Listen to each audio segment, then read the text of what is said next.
যারা এদেশের বিএনপি স্বীকৃত ডাক্তার তাদের উপরে বর্তাচ্ছে। এই অবস্থা চলতে পারে না, এই অবস্থা চলতে দেওয়া যায় না।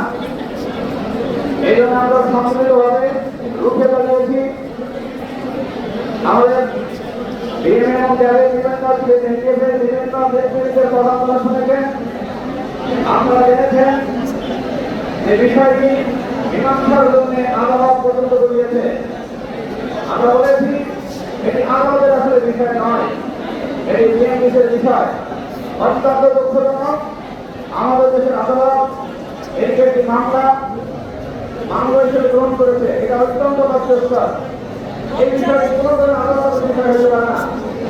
সারা দুনিয়াতে স্বীকৃত ডাক্তার হতে হলে, ডাক্তার ডেজিগনেশন ব্যবহার করতে হলে তাদেরকে অবশ্যই বিএনপি থেকে নিবন্ধিত কোর্স কারিকুলাম সম্পন্ন করে আসতে হবে। যারা ডাক্তারদের ফাইস আছে এই ম্যাচ তাদেরকে বলতে চাই, প্রতিযোগিতামূলক পরীক্ষার মাধ্যমে আপনারা এমবিবিএস বা বিবিএস করতে ভর্তি হন। একই যদি সাত থাকে ডাক্তার দেখান তাহলে ভর্তি হন। ভর্তি হওয়ার পরে 5 বছর কোর্স করেন, কোর্স সম্পন্ন করেন, তারপর আপনার খায়েশ যান। আপনার খায়েশের কারণে সাধারণ জনগণ অপচিকিৎসার শিকার হবে, তাদের জীবন দিবে, অপচিকিৎসায় তাদের মৃত্যু হবে। এটা কাম্য হতে পারে না। সাধারণ জনগণ এটা মেনে নিতে পারে না। শুধু ডাক্তার কেন, শুধু মেডিকেল শিক্ষার্থীরা কেন, কোন জনগণ, কোন সচেতন জনগণ, কোন লেভেলের কোন মানুষ এটাকে মেনে নিতে পারে না। আমরা চাই অবিলম্বে এই অপচিকিৎসা, মানুষকে ধোঁকা দেওয়ার চিকিৎসা আপনি ডাক্তার ব্যবহার করতে পারেন না। আমাদের দেশে আইন আদালত আছে, বিভিন্ন প্রতিষ্ঠান আছে, এদেরকে রুখে দেওয়া হবে। এদেরকে কোনো ধরনের ডাক্তার ডেজিগনেশন ব্যবহার করতে দেওয়া হবে না। আমাদের আজকের এই আন্দোলন দীর্ঘদিন থেকে চলে আসছে। আমরা শুনেছি আজকে এটা রায় হওয়ার কথা। আমরা মনে করি এদেশের বিচার বিভাগ অজ্ঞ নয়, তারা বিষয়টি ইতিমধ্যে জেনেছেন।